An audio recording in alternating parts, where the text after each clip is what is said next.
NightCap recap. What up, players? What's going on, everybody? NightCap recap here. Jim Biringer, Teddy Repantis, guys. Please subscribe. Special Team Media up on the OG, on the Instagram account, Spotify as well.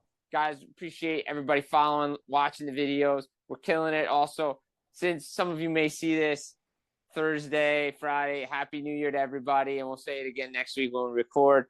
But I hope everybody's having a great holiday season. Again, Jim Biringer here, Teddy Repantis. Teddy, what's going on, man?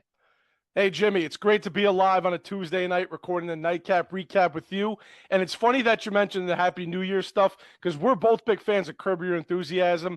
And we know the cutoff should be January 3rd, but we might be back on here next week wishing everybody a Happy New Year. So we'll say it now. If you're listening after the New Year to this episode, Happy New Year. We'll say it one more time next week. After that, don't expect us to say it anymore. Jimmy, how you doing, man?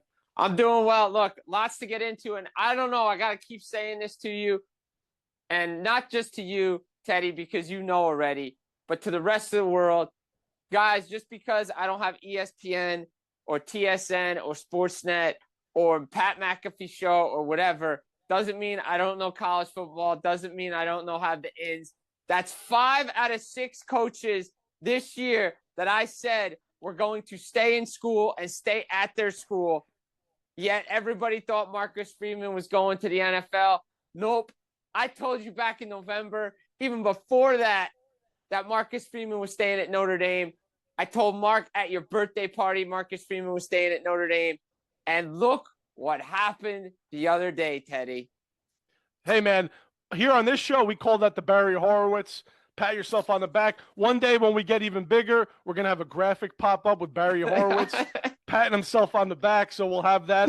But Jimmy, yeah, you've been saying this the whole time. I've been seeing these articles coming out that this was it started as a pipe dream and it turned into like, no, these are real possible discussions. I don't know how real it got. Maybe it was just all hearsay. Supposedly Freeman wanted full control. Don't think the Giants would give him that. But you were dead on the money. You've been saying this for weeks and months that this was not going to happen. No, and it doesn't make sense from Marcus Freeman's standpoint anyway. You have a chance to go build a national championship team with the portal, with NIL at Notre Dame. You have a really good chance now to be in the playoff again next year. Why go to a Giant team where the potential is you could get hired to be fired right away if your season isn't good? Like you're seeing it with the Jets, like Aaron Glenn could possibly be fired, but I don't think neither one of us believe he will be. And I don't think he will be because of his big buyout, because I don't think Woody Johnson wants to pay in 4 more years at that rate. And what does that say about your coaching search initially to get a guy like that? But the Giants have to get this hire right. And look, as much as Marcus Freeman is a leader of men and is really good at what he does at Notre Dame, we've seen certain guys take that next step when they're not ready. Now, again, Harbaugh is a different situation. Pete Carroll's a different situation, but they went to organizations that were built and ready to win, and they just needed a coach to get them there. The Giants are nowhere close to winning, and Marcus Freeman has unfinished business at Notre Dame. And this is not to say that one day he could be a good NFL coach or he'll be ready, but I agree.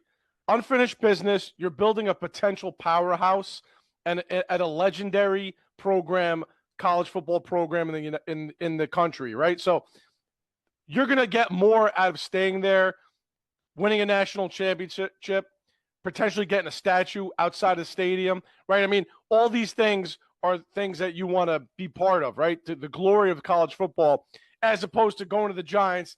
It doesn't work out in 3 seasons, and then you're out on your ass looking for another job, right? And then you got to go back to college and find a new. Yeah.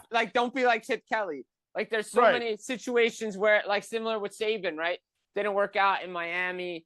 He leaves LSU to go to Miami, then goes to Bama and has all this success. Some guys are made for college, and like, look, you could be Joe Paterno, Bobby Bowden. You could be all these legendary coaches that just stay in school, win national championships, and be considered one of the greatest coaches of all time. Marcus Freeman, I always loved to hire. Always thought Notre Dame was better off. Once Brian Kelly left, that first game against Oklahoma State, they probably should have never lost, but they did. But Marcus Freeman, I love what he's doing. The issue is you can't recruit the same way in the pros as you can in college. And the fact that potentially had full control, I don't know. I mean, again, everybody's like, oh, I was in New York visiting. Notre Dame's not there. Look, I think I think also this is a calculated move too, because if Marcus Freeman bails, there's now more scrutiny on Notre Dame for not playing in a bowl game. Be like, oh, well, see, they just bailed so his coach could leave.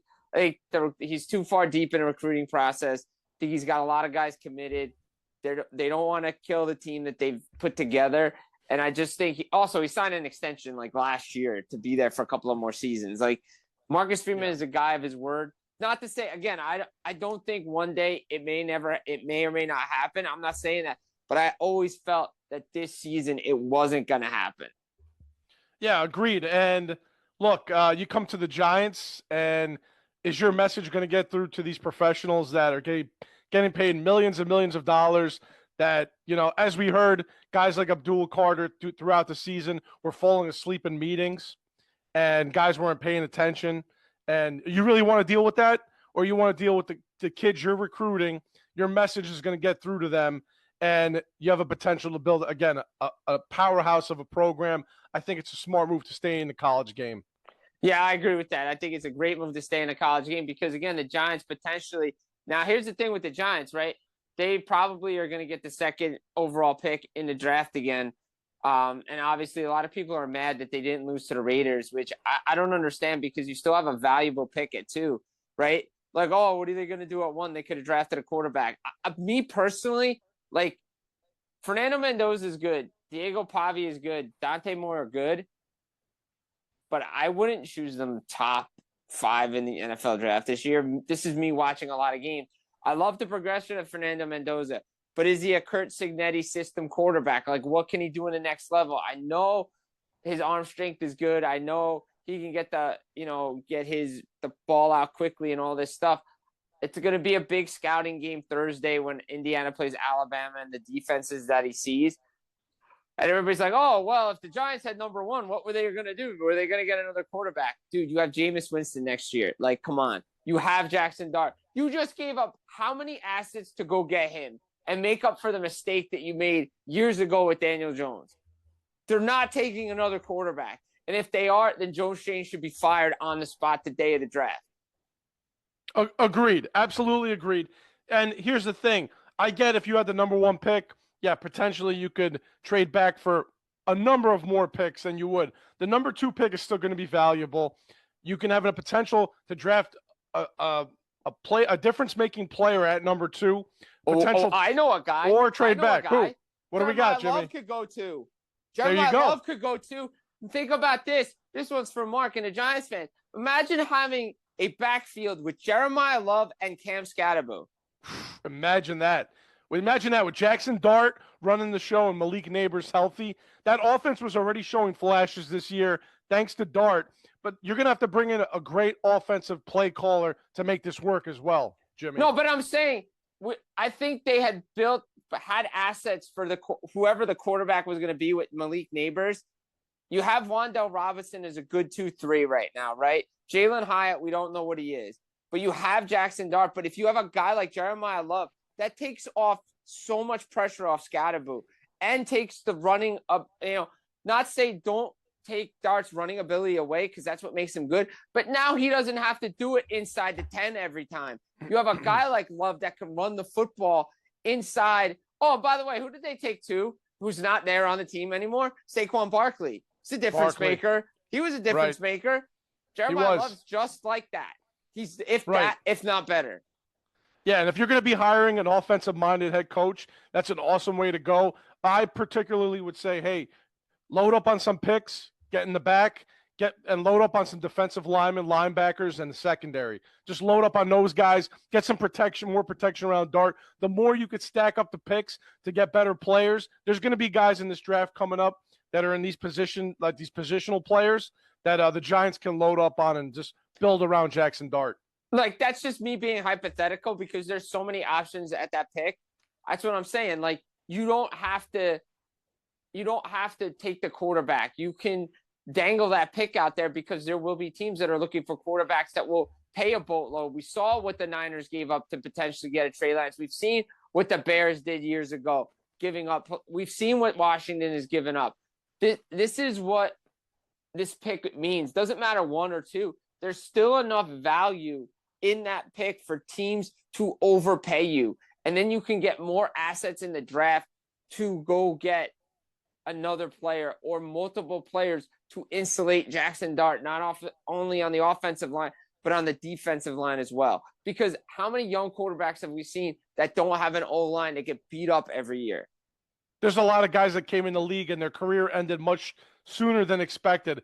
And the biggest one is David Carr, who came into the Houston Texans in that expansion draft and was sacked more than any quarterback in NFL history, and his career suffered because of it. If you come in there and the team around you is not well prepared to protect you, you are going to suffer until you find the right head coach and the right system. Yeah, I agree with that. So, and speaking of a right system, there's a lot of national media also stealing stuff from the NightCap recap, by the way. But there's a lot of national media finally on the Brock Purdy train and the Kyle Shanahan train, which, by the way, NightCap recap has been all over. Me and you have been we've been for about 10 weeks, Jimmy. we've been pumping Kyle Shanahan's all the way up. We've been pumping him up. We've been on that train. He's your guy, but the reasons are you're not a homer. You've given legitimate reasons why he should be coach of the year. And Brock Purdy, what he brings to this offense. Look, we know we both love Mac Jones. Don't get us wrong. We're a Mac Jones guy, because without Mac Jones and Kyle Shanahan, the Niners are not in this position. But Brock Purdy makes this offense more dynamic. I got the Brock Purdy numbers for you in a second. Go, before I get to it, you mentioned Kyle Shanahan. Let's just tip our cap to him. It took about 16 weeks for the national media and Vegas to come around on what I've known since about maybe even before week 8. I've been talking about this forever because the Niners, I think week 5, to be honest. Yeah, for the Niners, from the time Fred Warner got injured, week 5, and for them to get to that point that they were like 5-3, 6-3, to beat the Rams with that game in that game with Mac Jones, that's where I started formulating Kyle Shanahan should be in the running for this, because look at the depletion of this team and the talent, and look at the wins that they're putting out there. He has to be in the running.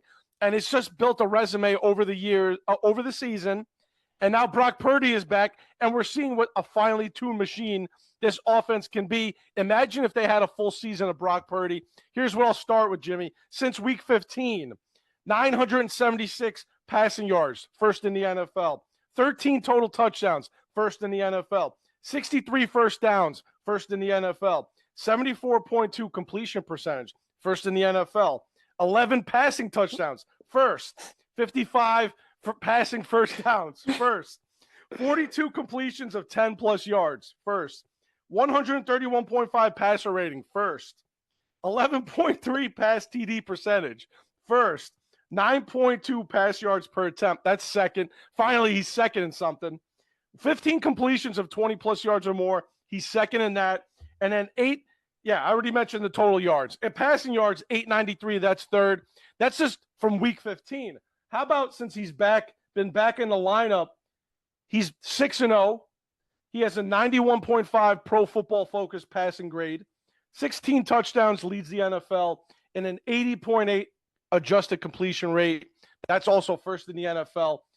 He's thrown back-to-back games of 5 touchdowns. He's had 5 touchdowns in back-to-back games, the first 49ers quarterback to ever do that. I'll say it again, Jimmy. This is a franchise that has Joe Montana and Steve Young, the first 49ers quarterback to throw and or run for 5 total touchdowns in back-to-back games. Has never happened in this team's history. I just reeled off a whole bunch of stuff. I got a whole bunch of numbers, but I can tell you this. Purdy is only 26 years old. He's only 3 months older than Bo Nix. He's a year younger than Jordan Love. Well, he's 2 years. Well, Bo Nix was in college for like 7 years. And he's 2 years younger than Sam Darnold. Been in the league for 4 years. People are just coming around to this year, just this week. Purdy's been doing this since he got into a game as a rookie when Jimmy G went down. That first year, he led him to an 8-0 record and led him to the NFC title game. He got hurt. He had a down year last year, but still a really good year. And now look at the year he's having this year.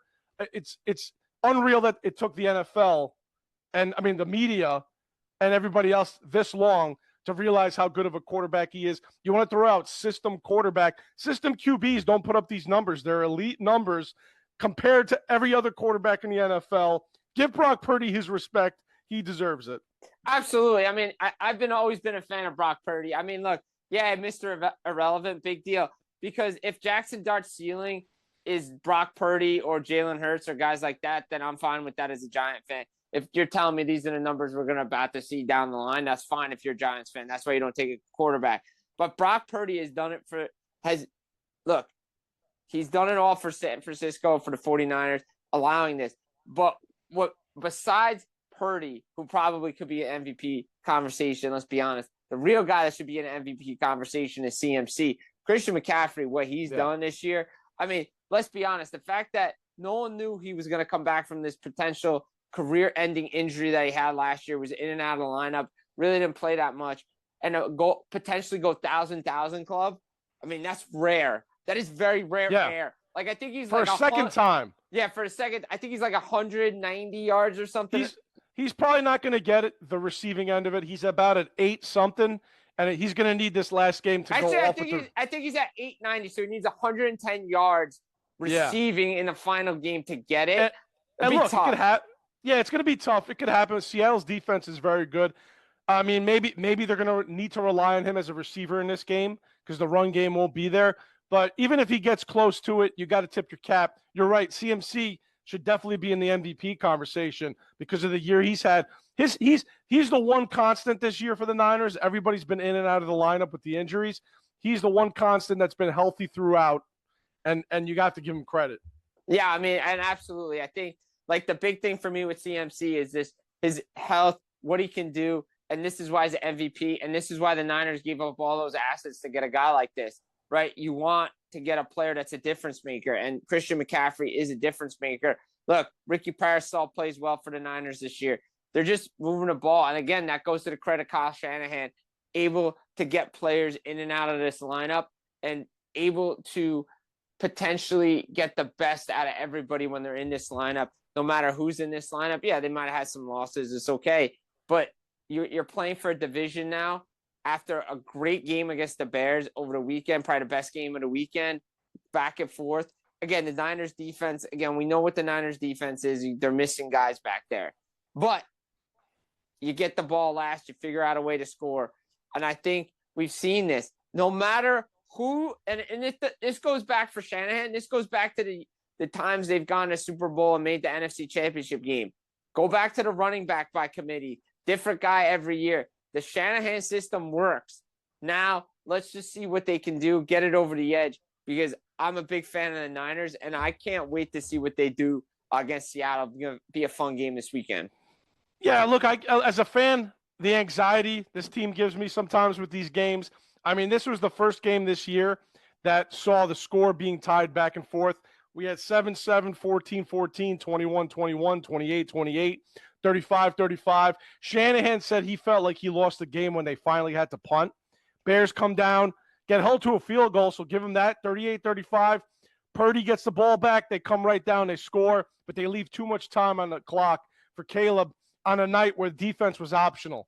Nobody was playing defense besides that opening pass, pick six by Brock Purdy, which he shook off and threw 5 and then went for 5 touchdowns. But Caleb went shot for shot with Brock Purdy in this game. We have to give him credit because he's having a phenomenal second year, and he's also silencing a lot of doubters. The Bears got it all the way down on that hook and lateral play. I thought they were scoring. He got tackled right there. But that's good on the defense to know what was coming because they like to run that play. They do, yeah, and kept him in bounds also, which was huge because I think he was trying to get to the sidelines also. But then you get the one play there I believe on the 2-yard line, and all night I'm thinking, all right, they're going to go to one of these tight ends. Niners defensively drop like 8 in coverage, I think. I think only 2 guys rushed on that play. They talked about it in the postgame, and they said it was supposed to be a linebacker blitz, but they decided we're just going to drop back to get Caleb off his game. Got him out of the pocket. He couldn't make the throw into the ground. Niners hang on to win. What a game. Another potential game of the year candidate. The defense is going to have to definitely shore it up a little bit if you want to have any chance. This was what I've been saying is the one Achilles heel for the Niners is that defense missing those guys. look for them in this game with Seattle at home to hopefully kind of tighten up a little bit, not give up 400 plus yards and 40, almost 40 points, hopefully, because you can't go into the playoffs and have that in your back of your mind, like, oh crap, like our offense has to score at least 38 for us to win. Not going to have a recipe for success, but what a game that was for both teams. You got to give hats off to both teams.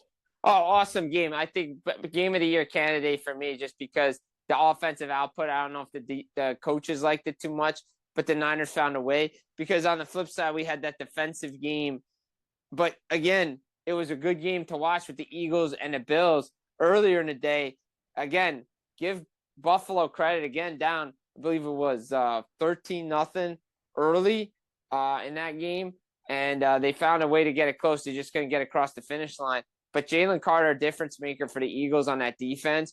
But again, Philadelphia's offense is just, I don't know. I mean, there's something about it that's just not working this year. And the fact that they had -2 passing yards in the second half is not good. But Buffalo found a way just to get back in this game and probably should have won this game. And Josh Allen, again, just proves what he can do with the football. But, man, like, if I'm Buffalo, like, I talked about it last week. Like, it is their opportunity to get there because we don't know if Lamar and the Ravens are going to get to the playoffs. If they beat Pittsburgh, yes, they're in. But we're not sure if Lamar's playing. And we'll get to Ravens in a minute. But, man, the pressure's on Buffalo because the lane is there for them to get to the Super Bowl. And I'm just not sure they can do it. I'll say this first. Sean McDermott should have taken the extra point there. Oh, absolutely. Like you just said, they held the Eagles in the second half to no pass completions. And what was it? -3 passing points. And no points.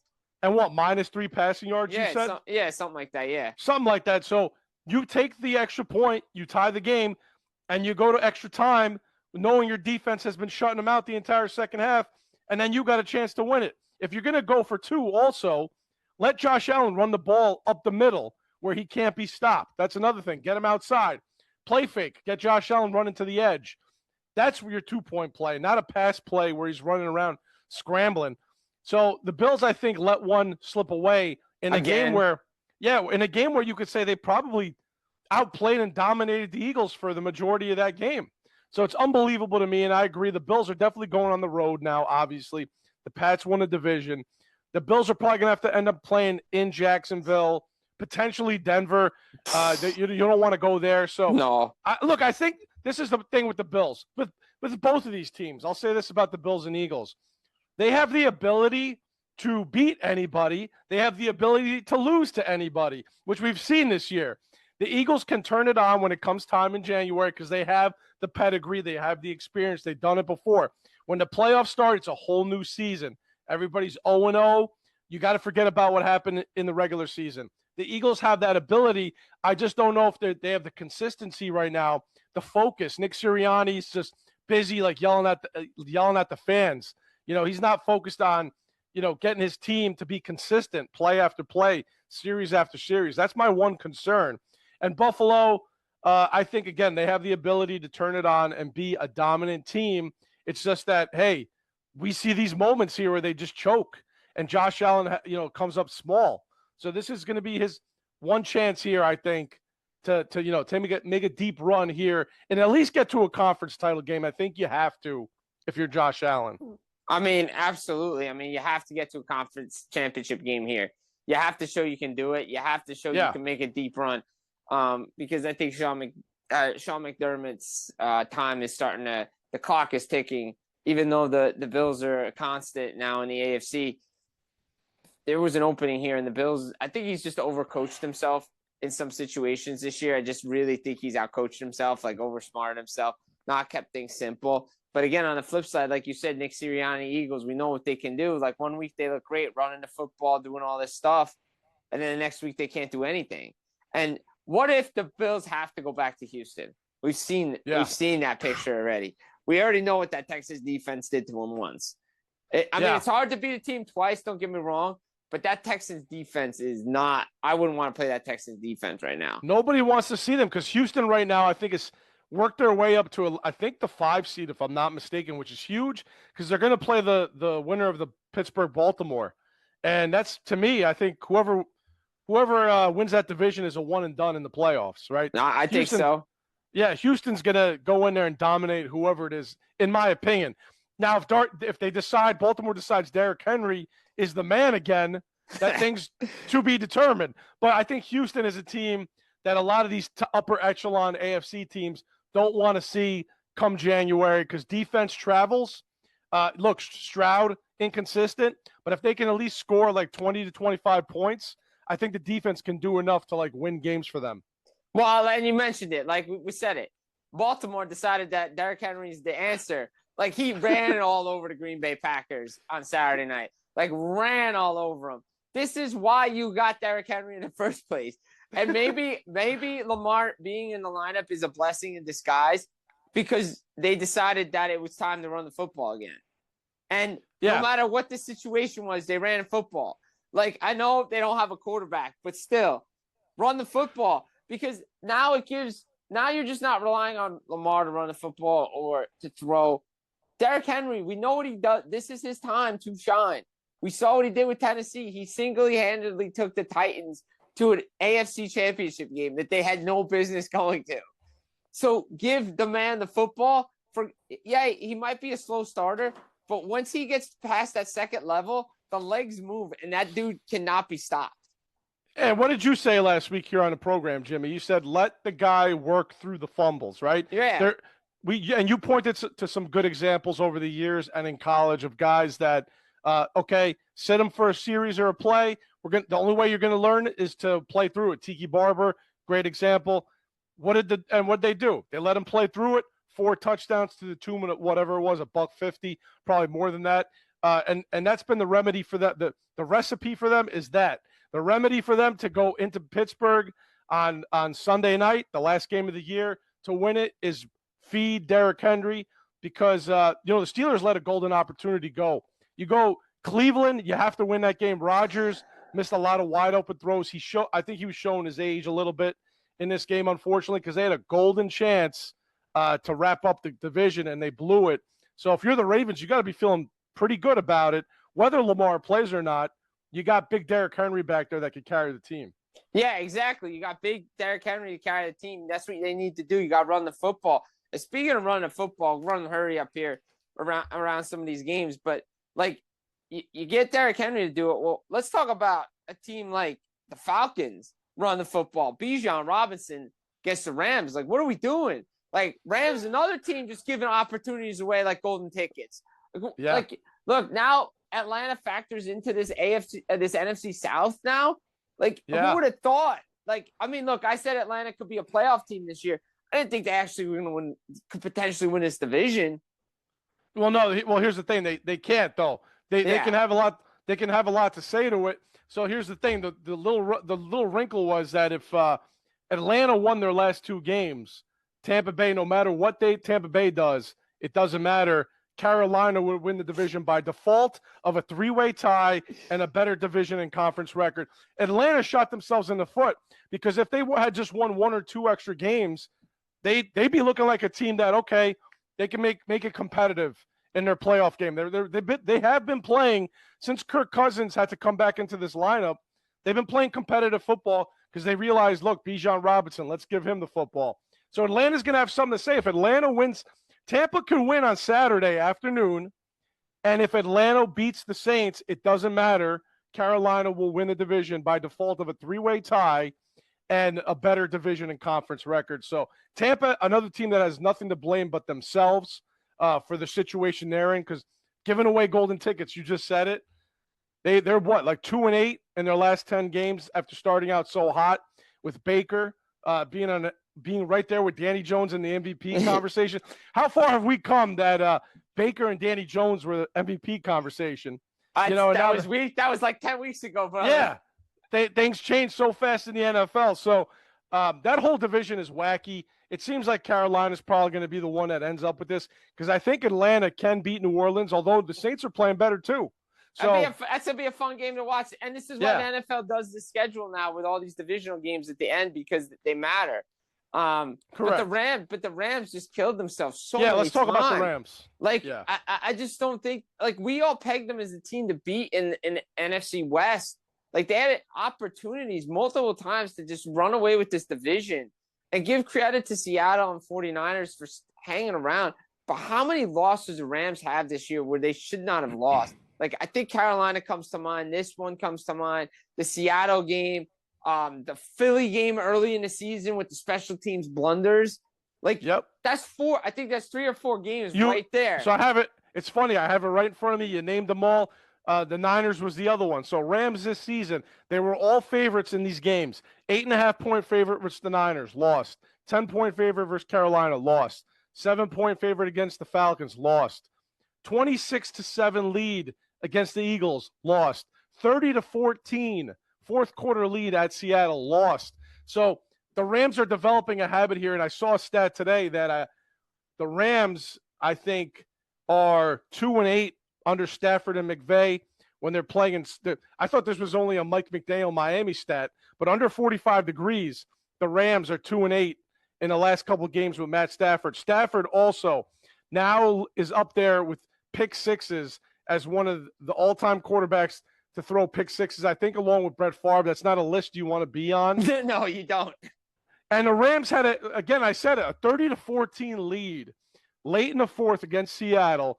They had the 1 seed in their grasp, the division in their grasp. They win that game. It's pretty much mathematical at that point. All you had to do was pick up a 2-point conversion. Just pick the ball up off the ground. And that changed on the punt return TD and a 2-point conversion. Things changed immediately, and it's been downhill since then for the Rams. And it's pretty unbelievable to think about, actually, because they were considered the best team in the NFL for a long time. Yeah, exactly. It's crazy to think that. Like, it really is. Like, it really is that they were one of the best teams in the league all season long. Probably were going to potentially host the NFC through the championship game. And Correct. Now are going to have to go on the road and potentially go to Carolina or Philly or Green, one of these places. It's probably Philly. It's probably Philly or Carolina at this point, the way it's looking like. And here's the other stat. The Rams are 4-4 in one-score games this year, 0-3 on the road in the one-score games. And they're 2-8 with Sean McVay against teams with a 500 record or better when the temperature is 45 degrees or less. So it's a lot of strikes against the Rams for a team that a lot of people were pegging them as the Super Bowl representative for the NFC. Yeah, I mean, real interesting with this Rams team, because we were both high on them, because we were saying going into that Seattle game, we're like, oh, who do we trust more, Stafford or Darnold? And look, yeah, Darnold figured out a way to do it after that pick. Let's see what happens against the Niners, because again, this was the situation last year. Minnesota, Detroit came down to one game for the division, and Darnold turned back to a pumpkin. Hey, that's a good point. I'm glad you threw that out there, because you're right. It's the same exact situation. You're either going to be the 1 seed or could fall as far as the 6, and it's riding all in this one game for Sam Darnold. Can he flip the script this time and make do on last year? And he's also part of a very interesting list. He's on an elite list of guys that have gone back-to-back 13-win seasons. He's with Tom Brady, Brett Favre, and Peyton Manning. And Sam Darnold is on that list.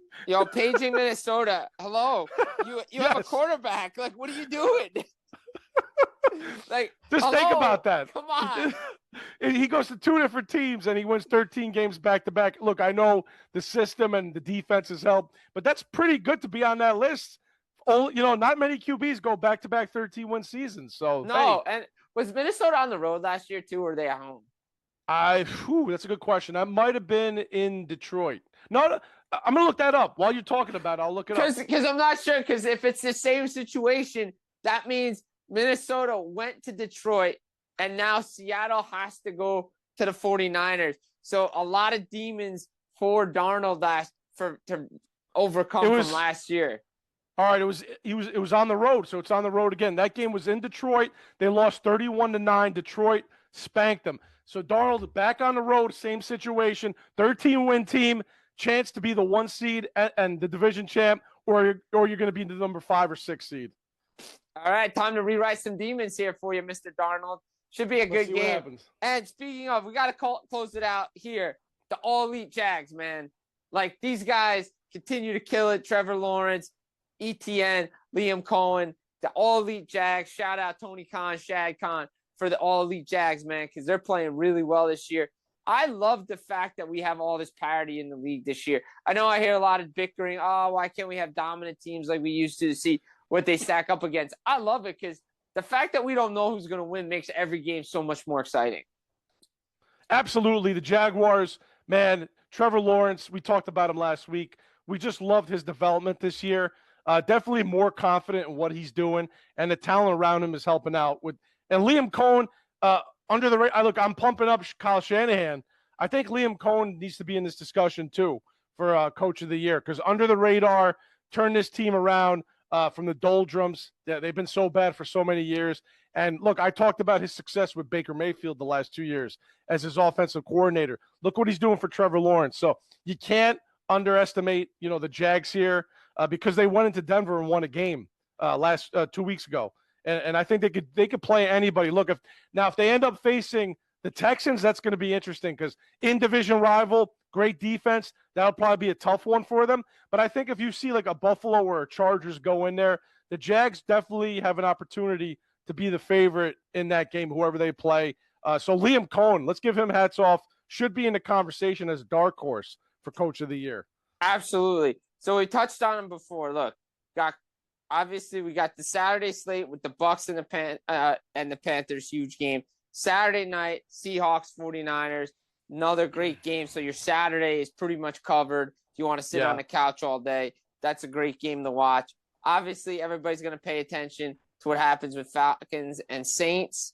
Obviously, you got – let's see what happens. Chargers and Broncos is going to be a big game too because Chargers are resting Justin Herbert, which is very interesting considering this is a big game for them. Yeah, and Denver needs to win this to lock up the number 1 seed because if they lose and New England wins, New England can get that 1 seed. So Denver is still playing for something. They locked the division up, but the number 1 seed is yet to be decided. Yeah, very interesting to see there. I'm interested to see what the Eagles do against the Commanders with their players, considering they pretty much have some. They can't get the 1 seed, so they can't get the 1. I don't think they can jump Chicago. I'd have to look at the records. I think Chicago has 11 wins, if I'm not mistaken. Right. And Philly might be at the same amount. I'm going to look that up right now. But there is a chance, if there's a chance that the Eagles can get a 2 seed, they may be playing guys. And I'm going to tell you right now, all right, the Bears are 11-5, and the Eagles – actually, okay, so the Eagles did beat Chicago. No, Chicago beat them head-to-head. Yeah, I called that game, yeah. Yeah, you did. That's right. So if Chicago loses – and Philly wins, there'll be a game ahead. So Philly will be probably playing guys then. They'll have to play this out. I'm just interested to see that. Yeah. Then I heard it today. It was yesterday. I forget what day it was. But they're like, oh, we'll see what happens with Buffalo because they got to bye this week against the Jets. I'm like, wow, what a shot to the Jets, man. Shot to the Jets. I think the Bills might rest guys in this because if their seeding can't get any better, which I think they're either stuck at the 6. They're not going to play guys probably. No, so interesting weekend. Obviously, they ran it out with Ravens Steelers, and we still don't know what the status is of Lamar Jackson, whether or not he'll play. There was optimism last week, and then they just didn't play him. We'll see what happens. Maybe another week off, just run the football with Derrick Henry is a good idea, in my opinion. That's just me. Yeah. I don't know what your thoughts are. No, those are my thoughts too, Jimmy. I think Baltimore, actually, I think they might be favorites in this. They might be road favorites. I think Pittsburgh let a golden opportunity go, and I think Baltimore has got a little momentum here. And it's, again, an interesting one in this is, does the loser of this game, is the head coach going to be someone that is finally going to be let go from their respective franchise coaches that have been there for, 17-plus years, both of them now, almost 20 years? It's going to be interesting. I'll say this.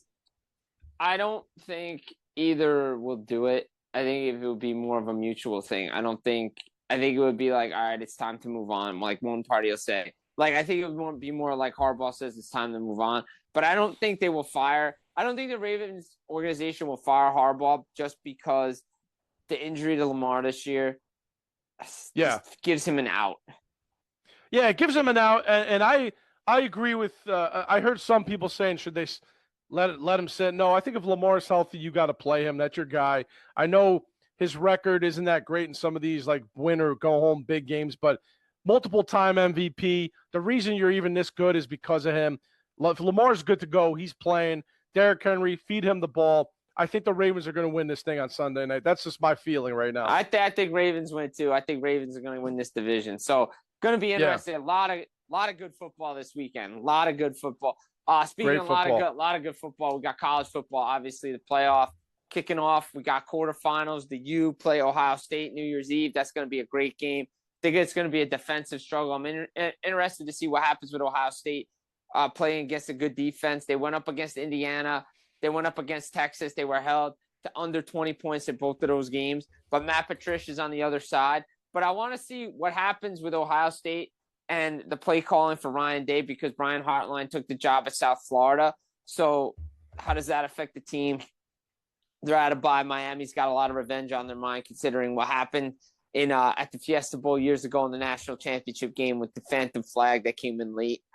Yes, I still hold that one. That one still stays close to me. But then obviously the big slate of games on New Year's Day, you got Indiana and Alabama, which is going to be a great game. Ole Miss, Georgia, another great game. And then obviously Oregon, Texas Tech. And Texas Tech's defense has been really good this year, all year. I want to see how if they slow down Dante Moore down at the Orange Bowl. That's going to be a good, interesting matchup. Texas Tech's D, really good. Obviously Indiana, their D under Kirk Cignetti, Fernando Mendoza, the Heisman Trophy winner. Let's see what he does against Bama. Let's see what Bama team shows up. Is it the Bama team that shows up early in Norman where it was 17-0? Kirk Cignetti knows how to hang points on teams, and it could be 31-0 real quick. Or is it the Bama team we saw in the second half, because it's going to be Ty Simpson. They can't run the football, but Indiana's defense is so good. And obviously Ole Miss and Georgia, man. Let's see if Ole Miss could have another performance. In the regular season, they were beating Georgia in the fourth quarter.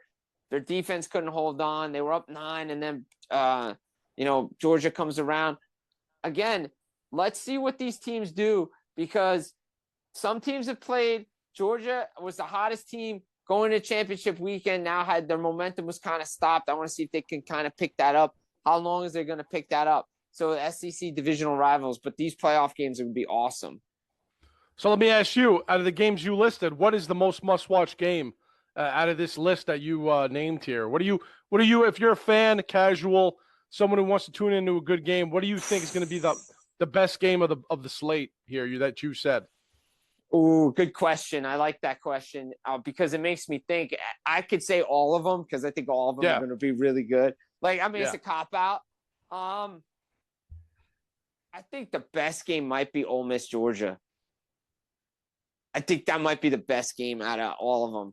I really do. Okay.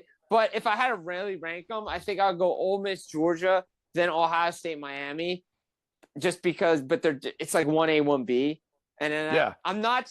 See, the issue is I haven't seen Texas Tech play in a while. I've seen Oregon play, and Texas Tech was one of the best teams at the end of the season, but they've been off for a while. So if these games happened at the end of the regular, right after championship weekend, I think Georgia would win the whole thing. That's how good they were playing. But everything just stopped for 3-4 weeks. And I'm just not sure about some of these teams right now. So there you go. I mean, listen, if you're tuning into these college football playoff games, Jimmy just laid out right there where he thinks they rank, and all these games are going to be probably pretty good. They're all going to be good. These are top teams. I think the sneakiest game of the week is probably the last one with Oregon and Texas Tech. I think that'll be a really sneaky good game.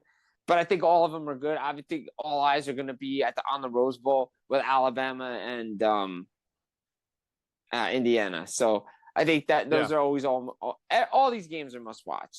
It's the playoff. Absolutely. There should be no blowouts in these games. Well, that's what we're wanting. We don't want to tune in and see blowouts, right? That's the one thing that is always a downer when it comes to some college football games. Right. And I think obviously we saw what happened in the first round with the last couple of games just not being very good and competitive. But the first 2 games were really competitive and good. Let's see now. Let's carry this momentum over. So I think to me, those are the games to watch on the college football side of things. Just a little quick tee-up preview, a little round campus movement here for you, just to get you ready for some of these games here as we head into our new year. And I was thinking about this, and, somebody, I have this lined up. So we got a couple fan questions. One, I want to ask, somebody asked me this question, and it came to me. How do we feel about all the parody? And this is buddy Mike from Dumont asked us this question. How do we feel about the parody in the NFL? Hey, if I'm just gonna say, do I like it or do I hate it? Yeah. I'm gonna say right now I like it because it gives it kind of makes the NFL unpredictable. I feel like these last couple seasons there was a lot of people coming out saying that they are just not enjoying the quality of the game, right? Well, we can make an argument for that the type of game we're watching today is different than it was 10 to 15 years ago, 20 years ago, with the style, with the penalties. Is it softer? Whatever you want to say. Offense had its moments there. Now defense is coming back. Whatever you want to say about that. What I like about it is the unpredictability and the ability for teams to go from last to first on a year-to-year basis. It's what the NFL wants. They want to prevent tanking. They want to make as many games meaningful as possible. It's why we get the late season division games, and it's why they added an extra week of games. So I think I like it. It's great that we have, we can have the era of the dominant team. We're coming off a Chiefs like mini dynasty. So, I mean, look, we had it. We kind of got a little bit of a dominant team. Now they're on a downturn, and now let's leave it open to the rest of the field. I'm okay with it. I don't mind it. I'm good with it. What do you think, Jimmy? I like it after, look, we had this era of the Chiefs, right? And I think a lot of people were getting bored of it. I was getting bored of it. Like, I didn't like it. But again, you look at it from twofold. You could say this. Having a dominant team makes people watch them to lose, or you root for the team to win. And that always drives ratings up and everything like that. We saw that with the Patriots throughout the years of Cowboys. But again, it was just Chiefs every time. And it was the way they were winning and the controversy with the officials. They were always getting the calls. And there was just so much Chiefs in your face. And I'm not going to even bring the Taylor Swift stuff into it because that got a little over the top too. But the fact of the matter is every week now, every game matters to the point where we're like, oh, we're saying up, hands in the air. We know it's going to be Eagles, Chiefs at the end. Like, we don't know. We have no idea who's coming out of either conference. And I love that. Yeah. So many unproven teams. And it seems like this year we've had a lot more quote unquote games of the year, right? Yeah. It seems like every other week we're getting a blockbuster game that goes down to the wire. And I think with these new OT rules and the kicking game has been so good this year, some of these longer field goals that we're seeing, supposedly the kicking balls are a little different this year. That's the strategy of them with overtime, teams trying to, come down late in the game and win it. That's changing some of the strategies. It's kind of making it unpredictable about who's going to get the ball. Even if you score, you might not win the game. Something's going to happen. So I kind of like the parity because we don't know who's going to come out. It's literally anybody's season this year to win this thing. And I feel like we're getting a lot more closer games and fun games that are going to the wire, much like we got the other night with the Chicago Bears and the 49ers, which was a classic, instant classic. Absolutely. That's a great question because it's a hot topic conversation right now. I like the question. Thank you, Mike. Appreciate that. We appreciate you with that. Like, this is what we're talking about with the fan interaction. Do we have another one or do we want to save it? We can save it, but I got a personal one I want to ask you, Jimmy. All right. Off the top of your head, well, I know our Christmas episode was last week, but like we said, it's not going to be sports related. It could be life related. All-time favorite, you don't have to name just one, but all-time favorite Christmas song. What is it for you, Jimmy? What Christmas song can you listen to multiple times and not get sick of? Santa Claus is Coming to Town, Bruce Springsteen. I love it, Jimmy. Hands down. That's one of my all-time favorites because I went to a concert 2016 in August, somebody requested the song in August. So That's fantastic. And that was, I was like, I get to see this song live in August. Wow. I love this thing. Like, this Dude, is that's great. a moment right there that you got to see that live. That's phenomenal. Because Especially it's in August. It's not played in summertime. It's usually Yeah. played in the winter portions of the tour. And the fact that he played it and the song was requested, even better. And last year on this program, we did use that song as our lead-in for our holiday episode. So that's a great choice. For me, I feel like it's either Jingle Bell Rock or Rocking Around the Christmas Tree, mainly because Home Alone is one of my favorite movies. I love that scene with Kevin, with the mannequins and the Michael Jordan cardboard cutout where he's got that. That's Rocking Around the Christmas Tree. So that makes me think of that. So it's one of those two for me. I just was curious. I had to throw that out there. You had an excellent choice there, Jimmy. Yeah, absolutely. I like it. All right, one more from me, though. Let's go. One more from me to you. All-time favorite Christmas gift. Oh man, it's funny. I was thinking about this the other day because we've been seeing so many videos of like kids in the '90s getting all their toys, and it just made me think. Some photos came up when I was a kid, and I was looking, and I think it'd have to be. You know what it is? You might not think it's the best, but to me, I think personally, how did it make me feel emotionally? Because I wanted this game so bad, and I was so pumped. I already had the Super Nintendo, Mortal Kombat 2. Getting that, I forget which year it was. It's probably winter of '92, Christmas of '92, maybe. That's probably the emotion I felt getting that game was, I think, number one. I got an N64. I was jacked up for that. I remember getting a Game Boy. I remember getting multiple, different Super Nintendo games, Sega games, Sonic, whatever. Mortal Kombat 2, for some reason, sticks out to me as one of the best gifts I ever received. I think that's number one for me. What about you, Jimmy? What would you say is number one? I mean, I've got, like, there's a list of things. Like, I've gotten jerseys throughout the years, hockey sticks, like different things throughout the year. Video game systems. I got the Super NES, like everything. Like, my first video game system was great. But obviously, for me, it's the N64. And when I got GoldenEye, I was like, this is a game for me. Like, James Bond, I had watched that movie, and I'm like, and I started playing it. I played the game out the first day. I was like, I beat the game like in one sitting. I was like, this is great.